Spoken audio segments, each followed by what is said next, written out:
Renungan firman Tuhan kepada kita pada hari ini, tindakan nyata untuk hidup yang berarti dalam hidup kita ini. Setiap orang pasti memiliki sesuatu yang dianggapnya berharga atau sesuatu yang berarti dalam hidupnya. Apakah itu berupa karir, jabatan, pangkat, masa depan, uang atau materi, hubungan persahabatan, keluarga, nama baik, dan masih banyak lagi yang lain yang mungkin itu merupakan suatu yang berharga dalam kehidupan kita. Dalam hal inilah saudaraku yang akhirnya mendasari tindakan-tindakan, setiap usaha, pikiran, kerja keras akan dikerahkan demi hal-hal itu. Demi hal-hal tersebut, saudara yang terkasih, namun seringkali hal-hal itu justru dapat mengancam kehidupan kita, kehidupan keluarga kita, pribadi kita. Bukankah banyak orang bersusah payah mengejar karir, justru merusak keluarga, atau mati-matian mempertahankan nama baik, namun malah justru mempermalukan dirinya. Tidak dapat disangkal, saudaraku, bahwa banyak hal ya memang penting, namun benarkah bahwa itulah yang terpenting atau yang paling berarti dalam hidup kita ini? Biarlah saudaraku kita menyadari apa yang paling baik untuk diri kita. Amin. Nah, saudara yang terkasih, supaya kita dapat memperhatikan perintah Tuhan, supaya kita jangan terjebak di dalam keadaan ini, ada perintah Tuhan. Supaya jangan kita terjebak kepada saudara yang kekasih kehidupan yang menghancurkan kita, karena kita mengejar, saudara yang kasih, satu kehidupan yang kita anggap berharga, padahal kita sudah masuk kepada jerat iblis. Saudara yang kasih, perintahnya, saudaraku, tertulis dalam 1 Timotius 6 ayat yang ke-11 sampai dengan ayat yang ke-12. Mari kita baca. Kita baca bersama-sama. 2-3 ya. Tetapi engkau, hai manusia Allah, jauhilah semuanya itu. Kejarlah keadilan, ibadah, kesetiaan, kasih, kesabaran, dan kelembutan. Bertandinglah dalam pertandingan iman yang benar, dan rebutlah hidup yang kekal. Untuk itulah engkau telah dipanggil, dan telah engkau ikrarkan ikrar yang benar di depan banyak saksi. Ayat yang ke-11 mengatakan, supaya kita perhatikan, jauhilah. Yang kedua, kejarlah. Ditambah lagi yang ayat yang ke-12, bertandinglah. Ada 3 perintah, saudaraku. Jauhilah, kejarlah, dan bertandinglah. Ternyata saudara yang kasih, ini satu perintah. Bilang sama temannya, ayat ini adalah perintah bagi kita. Haleluya. Tentu kita pernah mendengar, saudaraku, yang namanya manusia super. Manusia super, baik di televisi ya dikatakan Superman, yang kita anggap manusia super, manusia setengah dewa, manusia robot, manusia serigala, ganteng-ganteng serigala katanya ya. Pernah nonton itu? Enggak ya? Nah, saudaraku, itulah dia kata yang ditambahkan setelah kata manusia, memberikan keterangan atau sifat dari manusia tersebut. Jadi saudaraku, kalau dikatakan manusia dewa, Ya, dewa menggambarkan sifat orang itu. Manusia serigala, kata serigala menggambarkan manusia itu. Jadi kalau manusia kejam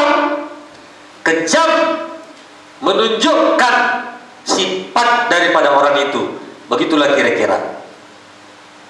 Haleluya.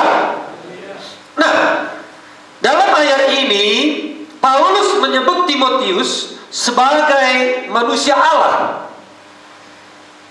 Ada perkataan Allah di sana setelah kata manusia.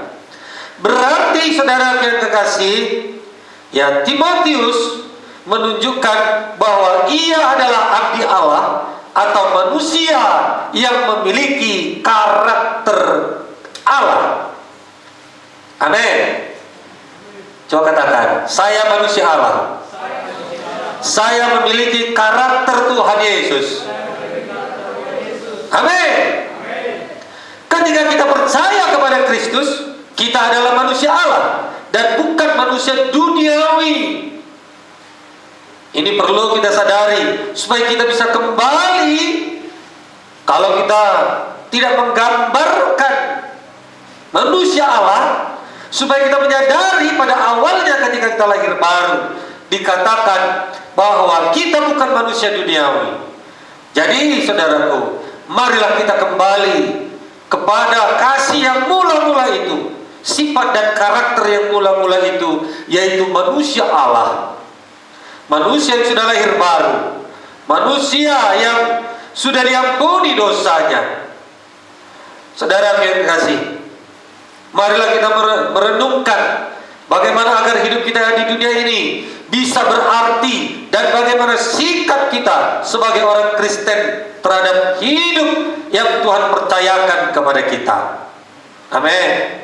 Hidup yang Tuhan percayakan kepada kita yang kita jalani ini, saudara yang kasih, biarlah berarti.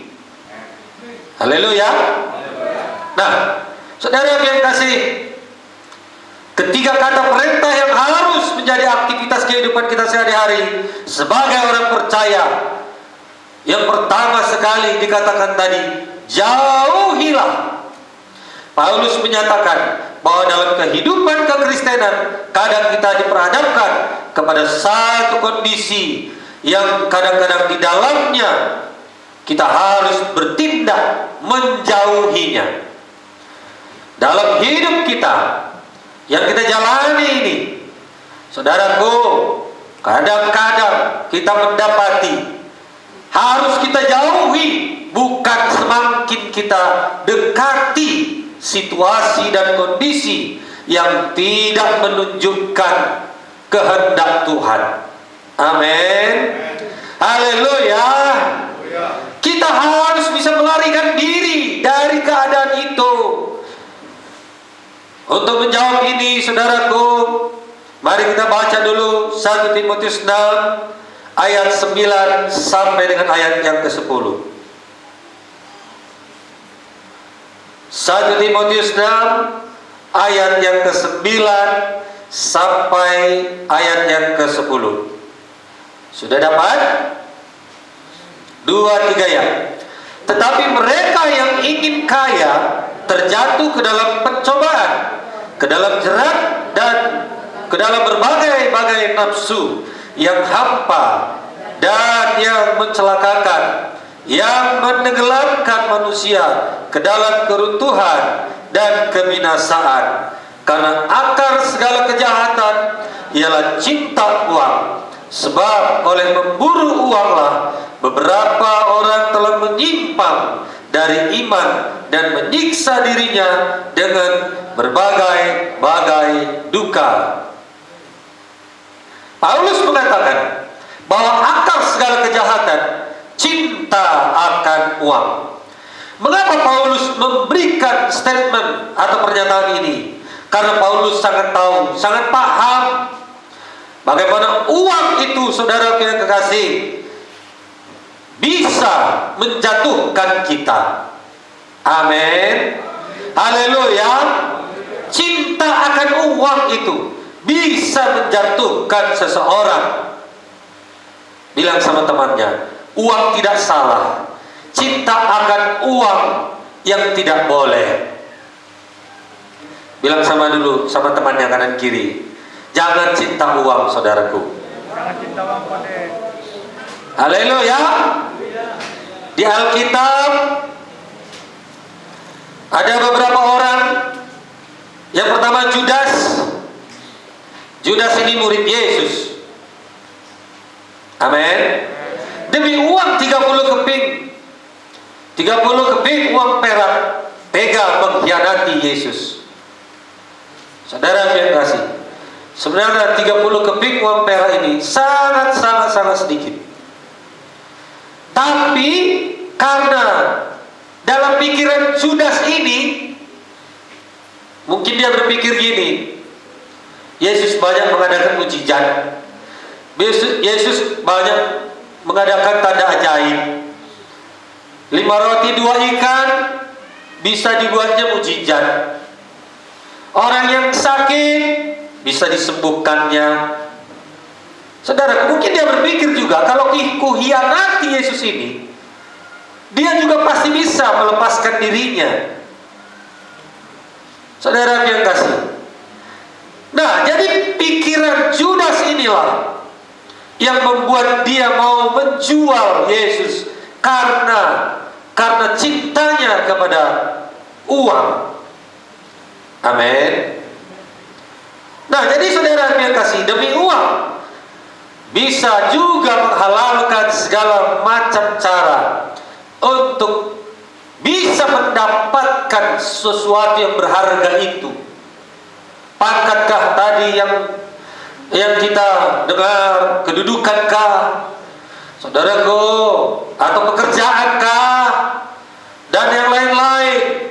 Demi itu rela saudaraku menggunakan uang supaya semuanya bisa, saudara yang kasih, dapat tercapai. Itu namanya cinta akan uang. Amin. Haleluya. Nah, jadi saudara yang kasih, Lazarus dengan orang kaya itu dalam Lukas 16 ayat 19. Lazarus masuk surga, orang kaya itu masuk neraka. Bukan karena kayanya dia masuk neraka, dan bukan karena miskinnya Lazarus juga masuk surga. Yang perlu diperhatikan di sini, bahwasanya orang kaya ini tidak memperdulikan orang lain. Mungkin dia tidak memberi sumbangan, mungkin dia tidak memberi makan. Amin. Saudara yang kasih, mungkin dia tidak pernah beribadah lagi karena dia sudah jadi orang kaya. Tapi Lazarus ini dikatakan dia adalah sahabat Yesus. Amin. Kalau namanya sahabat Tuhan, sahabat Yesus, pastilah dia orang yang rohani, orang yang cinta Tuhan. Amin. Jadi bukan karena status sosial, bukan karena kaya masuk neraka, jadi gak boleh kaya lah kita ini.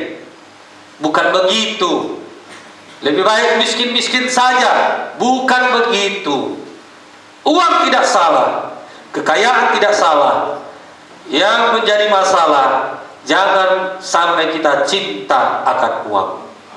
Cinta akan uang, mengorbankan segala macam cara untuk bisa mendapatkan sesuatu yang berharga, sesuatu yang kepengen untuk kita miliki.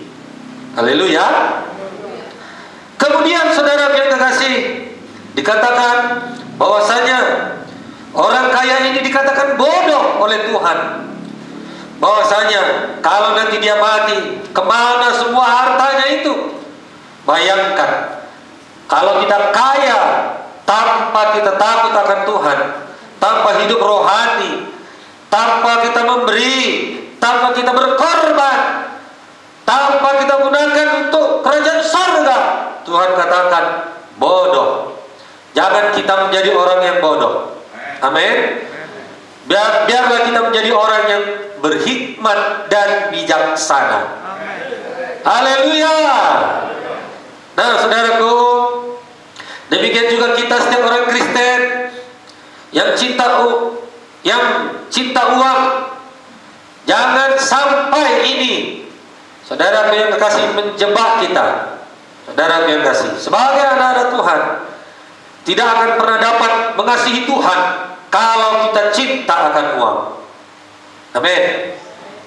Mungkin kita tidak kaya di sini, tapi kita kadang-kadang pelit. Pelit itu juga cinta akan uang. Gak ada amin ya. Berarti semua murah hati semua ini. Haleluya. Saudara yang terkasih, pelit tidak masuk surga. Bilang sama temannya, pelit gak masuk surga. Adakah ayatnya? Ada. Pernah baca? Iya. Jadi simpel saja hidup kita ini. Amin. Gak terlalu menjelimet. Satu ayat ini bisa menerangkan siapa diri kita. Tapi kalau untuk yang lain, kita rela mengeluarkan uang, jor-joran, melimpah, royal. Tapi kalau untuk Tuhan, pelit. Untuk kerajaan sorga, pelit. Untuk pelayanan, pelit. Hati-hati, jangan terjebak kepada cinta akan uang. Saya percaya di sini tidak ada yang pelit. Saya percaya di sini tidak ada yang pelit. Yang pelit katakan amin.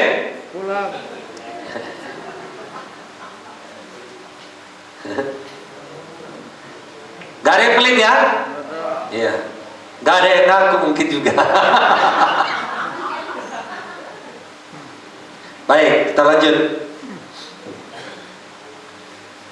Misalnya dia mengikuti kegiatan gereja atau terlibat dalam pelayanan, tidak lagi menggembirakan hatinya karena dianggap semuanya itu kerugian. Uang keluar.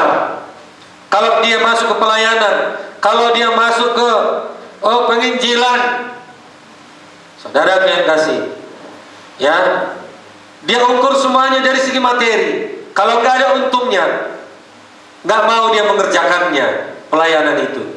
Hati-hati, ini juga roh materialistis atau cinta akan uang. Amin. Oleh karena itu Paulus mengingatkan Timotius dan juga semua orang percaya agar menjauhi semuanya itu, bahkan melarikan diri istilahnya dari keadaan itu. Amin. Haleluya. Rasul Paulus mengatakan bahwa cinta akan uang, saudara yang kasih, bisa menyesatkan dan bisa membuat kerohanian kita semakin merosot, dan kita tidak mengasihi Tuhan lagi.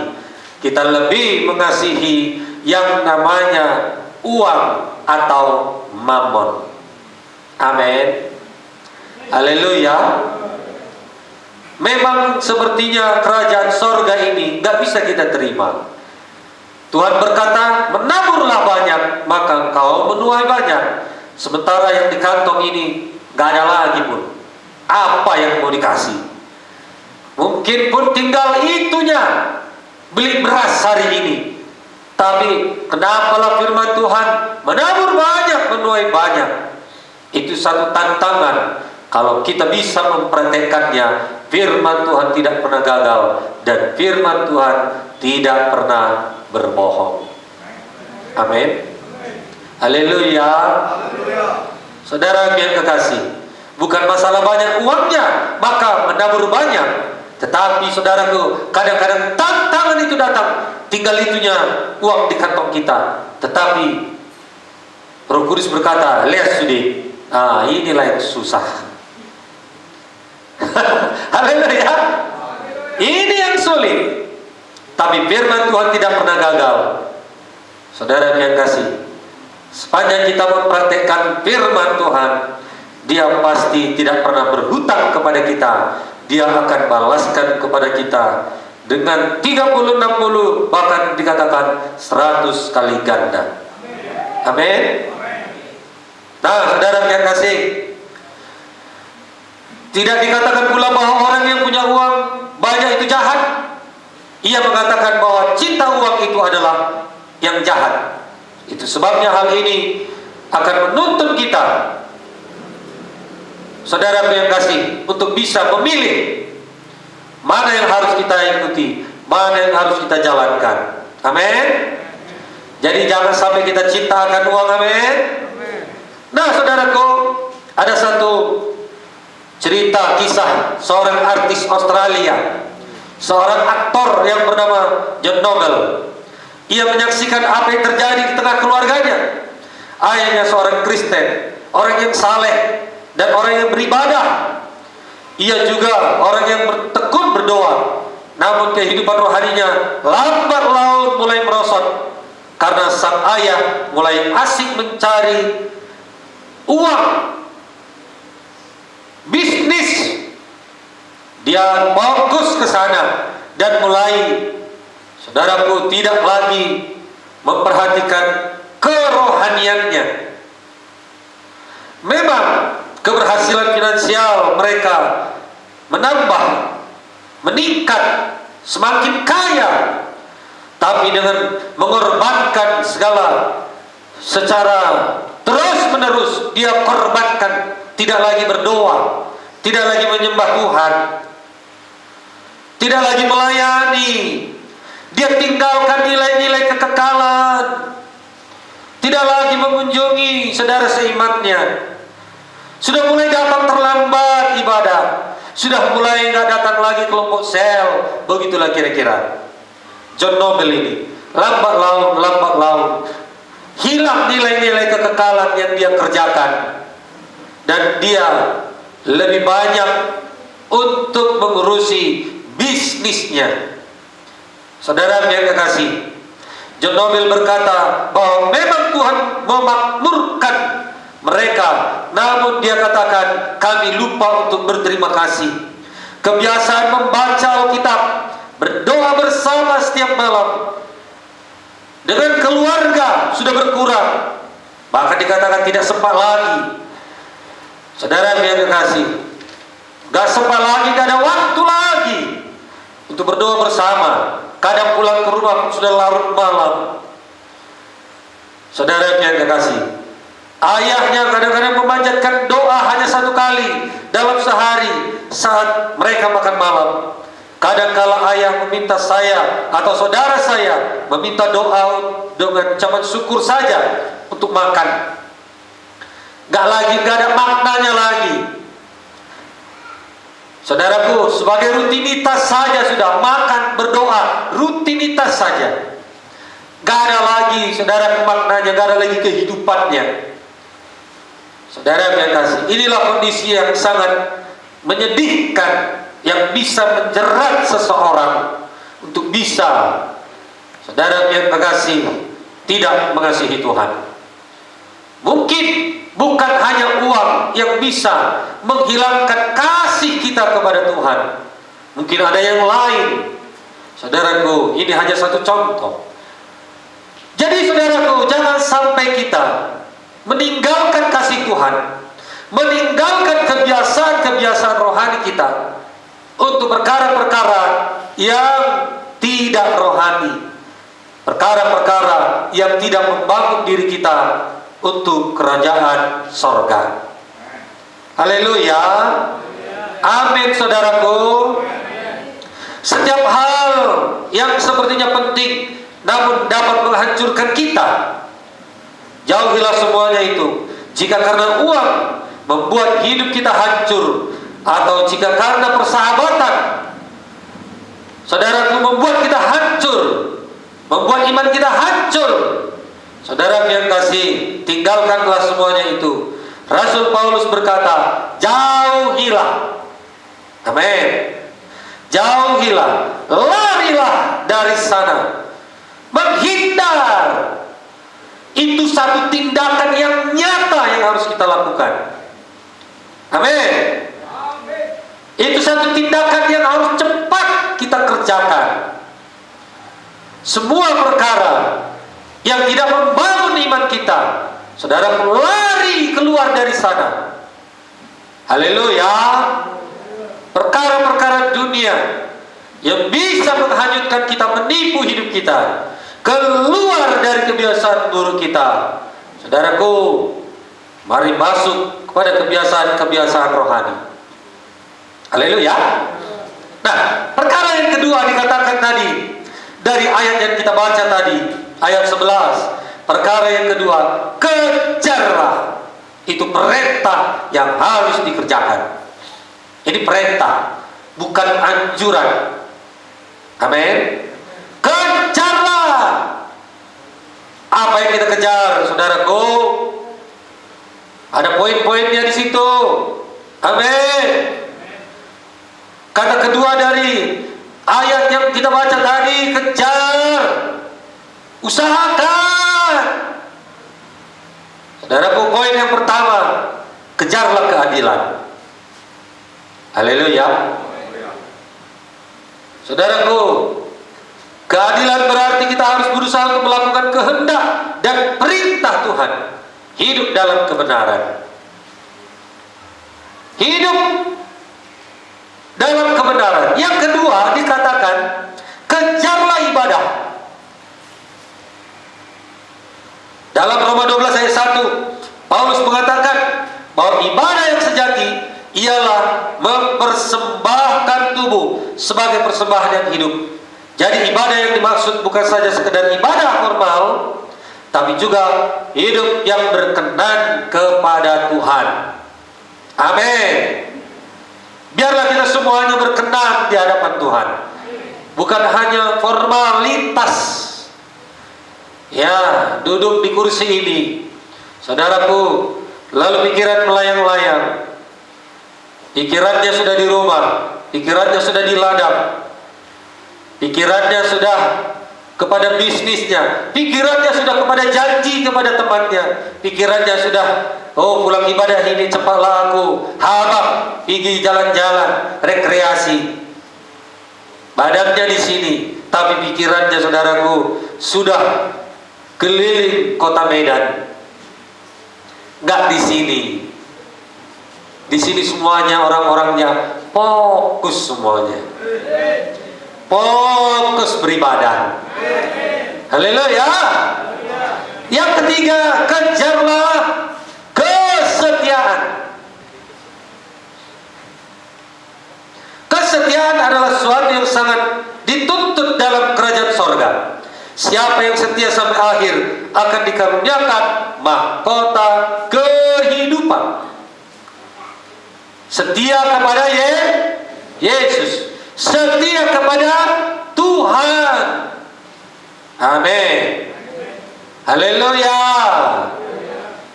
Nah, jadi saudara yang kasih, jangan karena pangkat dan kedudukan dikatakan tadi yang sangat kita perlukan dan kita butuhkan, rela kita menjual iman kita.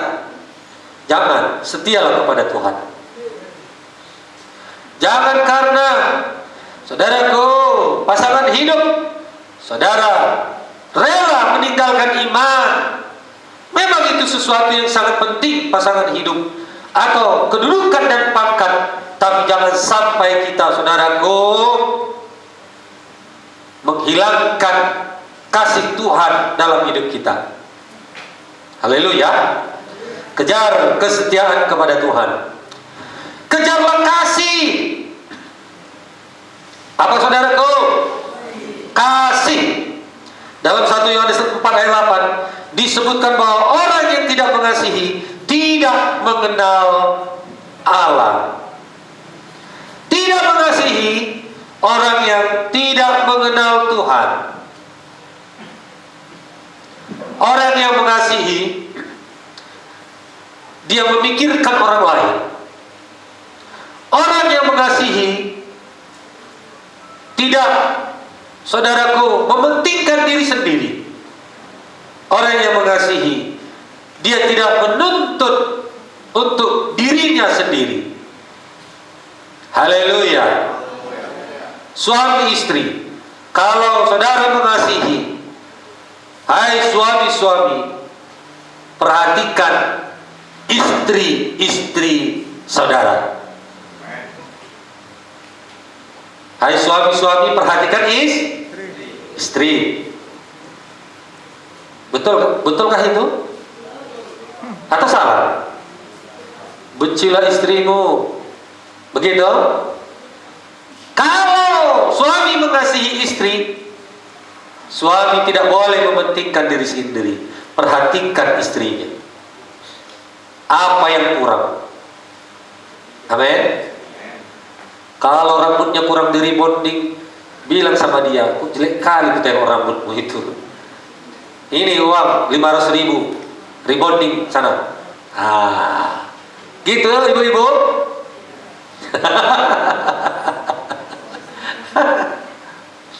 Mengasihi istri-istri ini, kalau dikatakan mengasihi, satu saja saudaraku, suami ini gak pernah marah. Wow, udah sangat bersyukur dia. Kalau kurang uang, itu biasa. Ya kan ibu-ibu?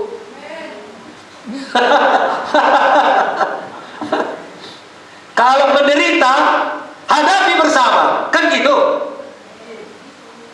Tapi kalau suami sudah marah, bisa stres ibu-ibu. Betul ya? Oleh karena itu istri-istri disayanglah. Syailah. Amin. Itu saja, yang satu ini saja, suami nggak pernah marah, udah cukup baginya.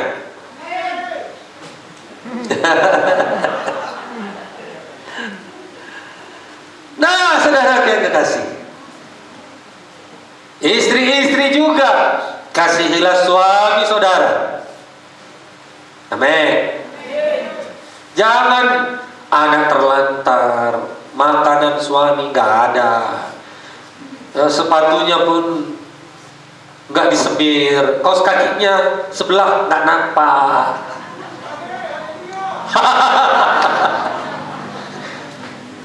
Suami ini yang penting baginya dilayani. Haleluya. Kalau bar Facebook terus ibu-ibu ini, stop nanti mau belanja. Amin. Jadi sebelum di stop uang belanja, mari layani suami-suami dengan baik.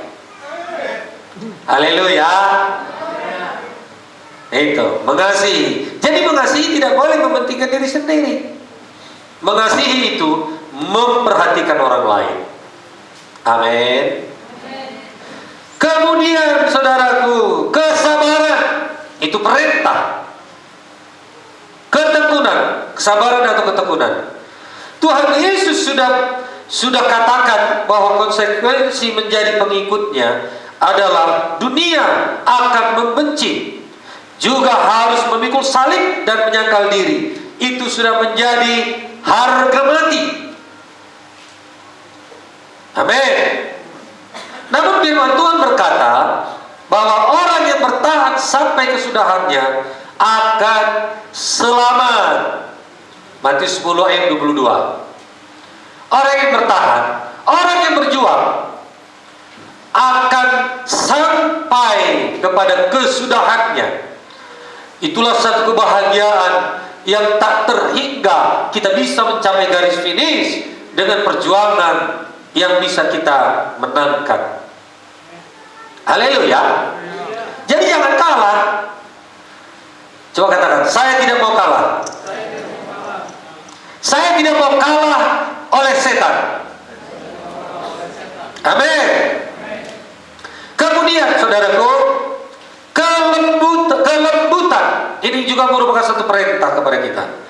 Kelembutan bukan dalam arti lemah, tetapi dalam arti bersikap sabar terhadap orang lain dan mengampuni dengan limpahnya. Orang yang lembut sudah mati urat sakit hatinya. Gak bisa lagi dia sakit hati. sudah kalau disakiti orang, saudaraku, dia tetap bisa mengampuni. Haleluya. Itu orang yang lemah lembut. Adakah kita orang lemah lembut di sini?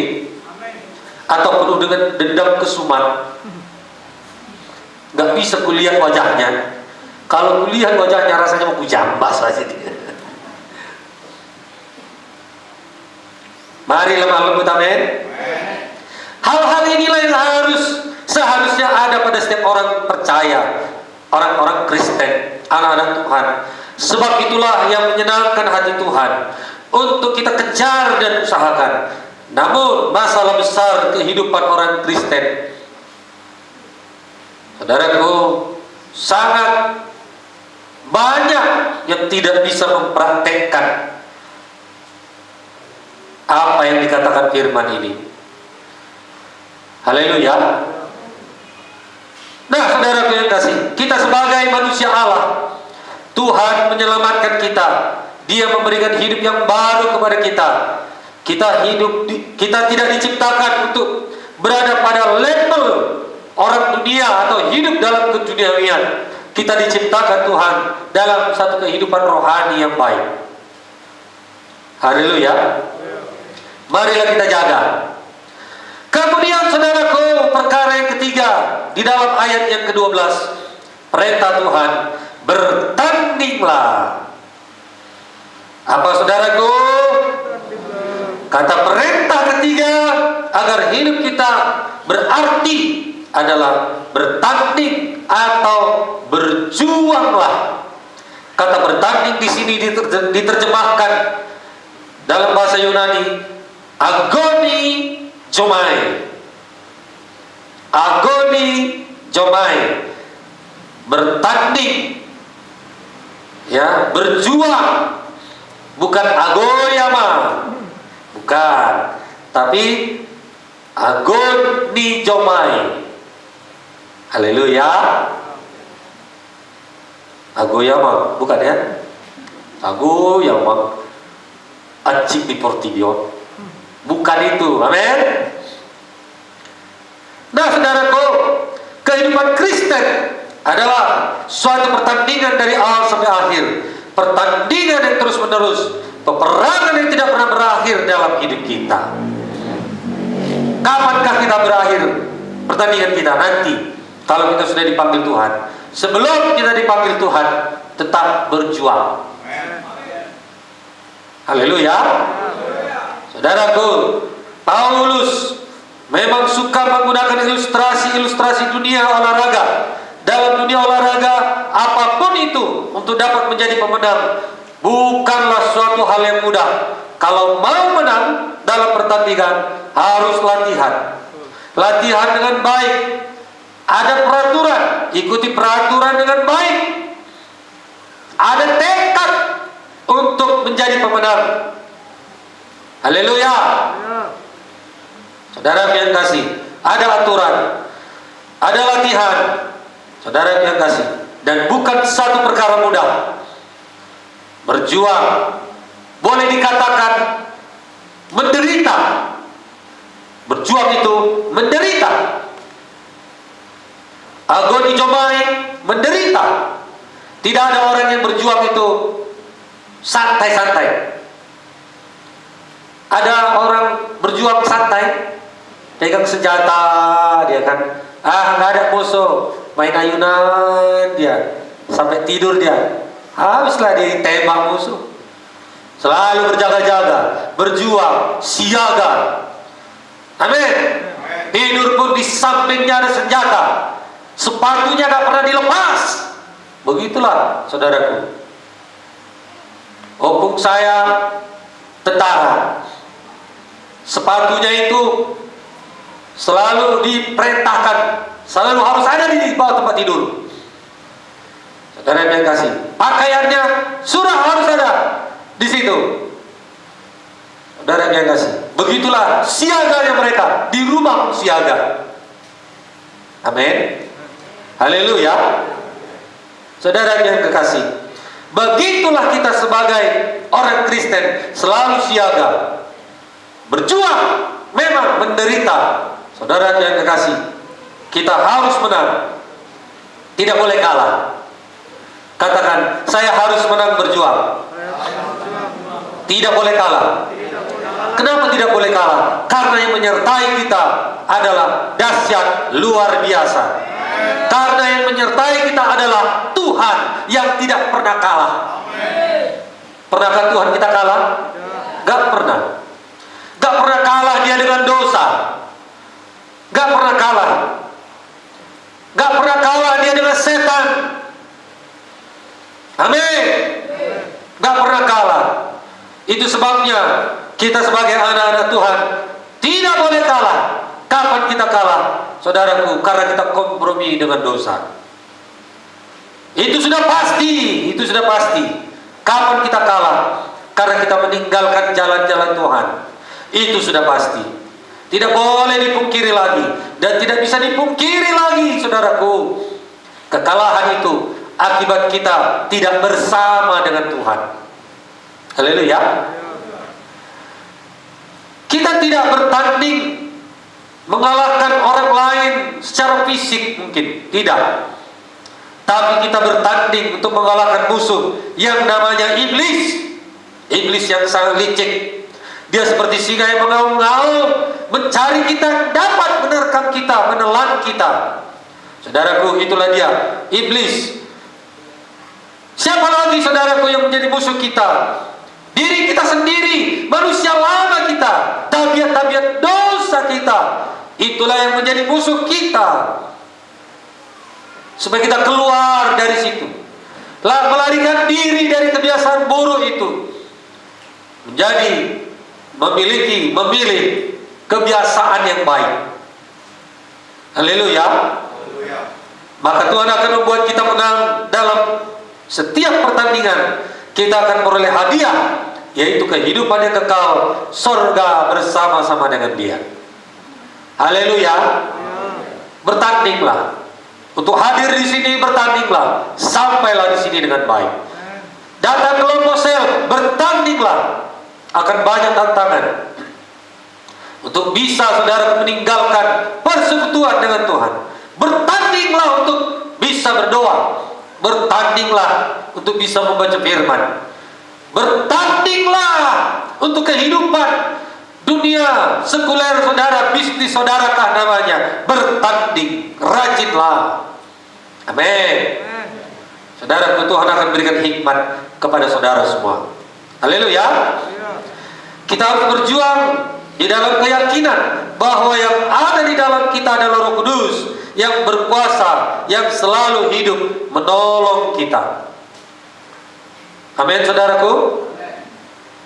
Paulus berkata, segala perkara dapat kutanggung di dalam Dia yang memberikan kekuatan kepadaku. Dia tahu Roh Kudus bersama dengan dia, maka dia menang. Pastikanlah Roh Kudus bersama dengan kita. Haleluya.